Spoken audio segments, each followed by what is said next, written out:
ఎవరైనా సరే ఆరోగ్యంగా ఉండాలంటే శుభ్రత పాటించాలి. మరి శుభ్రత కావాలంటే ఎలిం ప్రొడక్ట్స్ వాడాలి. నమస్తే అమ్మా. నమస్తే అమ్మ, మనకు శ్రావణ మాసంలో రాఖీ పౌర్ణమి రాబోతోంది.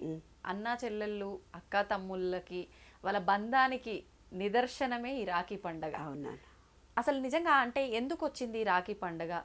నిజంగా అన్న తమ్ముళ్ళు అక్క చెల్లెళ్ళే జరుపుకోవాలి. ఈ మధ్య కాలంలో చూస్తున్నాము, అంటే ఒకరి మంచిని కోరుకొని ఇంకొకరు ఎవరికైనా రాఖీ కట్టొచ్చు అనే ఉద్దేశం అనేది చూస్తున్నాం. అసలు ఇది వాస్తవమే అంటారా? దాని గురించి వివరణ ఇవ్వండి. లేదు నాన్న, పూర్వీకులు మన ఆ రోజుటి కాలమాన పరిస్థితులను అనుసరించి మేము తల్లి తండ్రి పెద్దవాళ్ళం అయిపోయాం. మా తదనంతరము ఆడపిల్లల్ని ఎవరు చూస్తారు?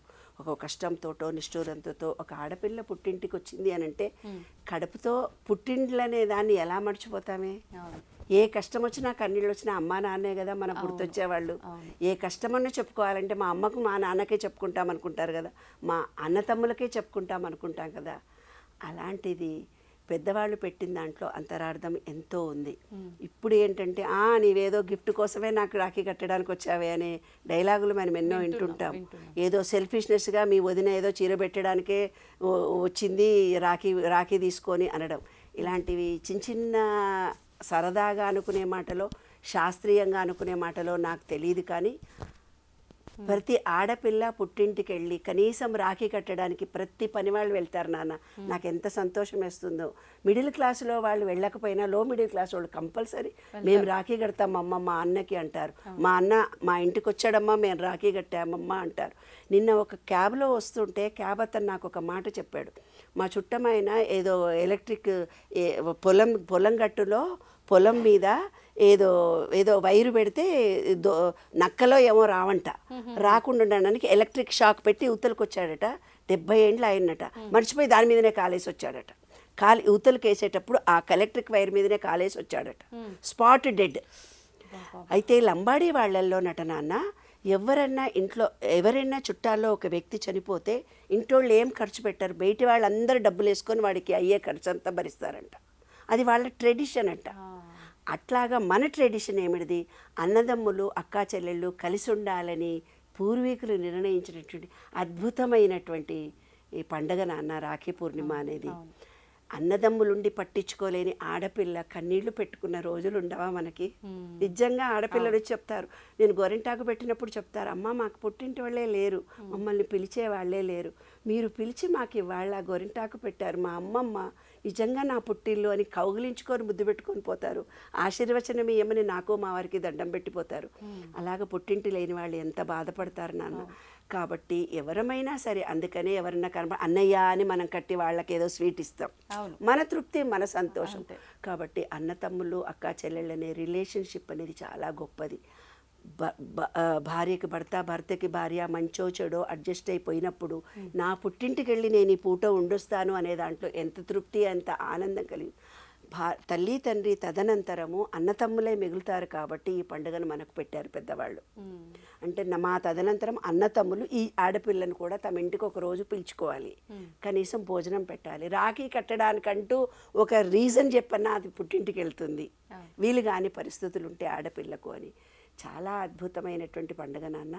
అన్నదమ్ములు అక్క చెల్లెళ్ళు సరదాగా సంతోషంగా ఇప్పుడు రంగోలీ చేసుకుంటారు. రంగోలీ చేసుకున్నట్టుగానే వెళ్ళి మంచిగా అన్న తమ్ముళ్ళను కూర్చునిపెట్టి బొట్టు పెట్టి చక్కగా రాఖీ. తెలంగాణలో కాదు, నార్త్లో కూడా చాలా విశేషంగా జరుగుతుంది. నార్త్ వాళ్ళకైతే చాలా గొప్ప పండుగ ఇది. రాఖీ రాఖీ రాఖీ రాఖీ అని రకరకాల రాఖీలు తయారు చేస్తారు. మార్వాడీస్ అందరు కట్టుకుంటారు. అయితే మన ఇళ్లలో ఏముండేదంటే జంచాల పూర్ణిమ అని చేస్తారు. అంటే ఆ రోజు జంజం మార్చుకుంటారు మగవాళ్ళు, జంచాల పూర్ణిమ అంటారు దాన్ని. కాబట్టి ఆ రోజు ఏదో స్వీట్ చేసుకోవడము. మన దగ్గరలో ఉండేవాళ్ళు, మన ఇంట్లో ఒకటే కొడుకున్నాడు అనుకో, మీకు ఒక బుడిగాడు ఒకటే ఉన్నాడు, వాడికి ఎవరు అక్క చెల్లెళ్ళు లేరనుకో, పక్కింటి అమ్మాయిని పిలిచి రావే దాని చేత వీడికి రాఖీ కట్టించి సరదాలు చేసుకొని ఆ అమ్మాయికి ఒక గిఫ్ట్ ఇచ్చుకుంటాం. ఏదైతే మనం విశ్వంలో ఒక గిఫ్ట్ రూపంలో ఏది ఇచ్చుకుంటామో మళ్ళీ మనకి ఏదన్నా రిటర్న్ రావడానికి ఈ విశ్వానికి ఎప్పుడు అందరికీ మంచి చెడులు చూస్తూ ఉండాలి. వాళ్ళ నుంచి ప్రేమ అందిస్తే ప్రేమ పొందుతాము, ఫిజికల్ వర్క్ చేస్తే ఫిజికల్ వర్క్ పొందుతాము, ఫైనాన్షియల్ హెల్ప్ చేస్తే ఫైనాన్షియల్ హెల్ప్ పొందుతాము, మాట సహాయం చేస్తే మాట సహాయం పొందుతాము అని మన పూర్వీకులు ముందుగానే ఆలోచించి పెట్టినటువంటి పండుగలు. సరదాగా పండగ చేసేద్దాం, వంటలు అన్నీ వండేద్దాం, పక్కింటి వాళ్లకు పంచేద్దాం. ఇప్పుడు స్వీట్స్ చేసి తినేవాళ్ళు ఎవరున్నారే బాబు కదా. ఇంట్లో 9 రకాలైన స్వీట్లు వరలక్ష్మి పూజ నాడు చేస్తే తినేవాళ్ళు ఎవరు లేక 5 చేస్తున్నారు, తర్వాత 3 చేస్తున్నారు, తర్వాత ఒకటి ఇప్పుడు స్వగృహ ఫుడ్స్లో దొరికినది చేసి ఆరగింపు పెట్టేస్తున్నాము. అంతే, టెక్నాలజీ చాలా మారిపోయింది. మనకే మనం కూర్చున్న చోట అంతా వచ్చింది. కానీ అవన్నీ కూడా తినాలనే మన పెద్దవాళ్ళు పెట్టారు. కాబట్టి చక్కగా స్వీట్స్ తెచ్చుకోండి, తినండి. స్వీట్స్ తినని వాళ్ళు మేము తింటూ ఉంటే మీరు చూసి ఆనందించండి. అంతే కదా మరి.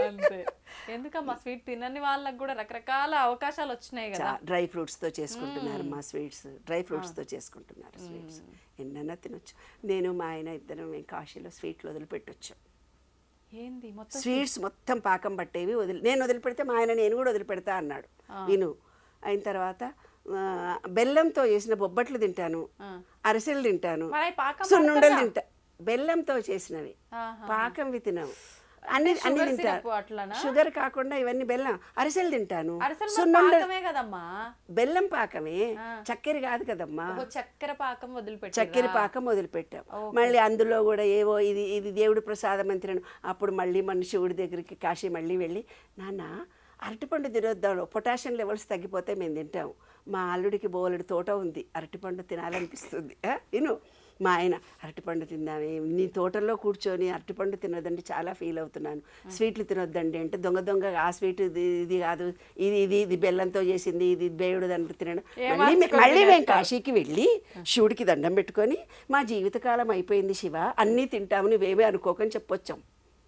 ఇప్పుడు అన్నీ తింటున్నాం.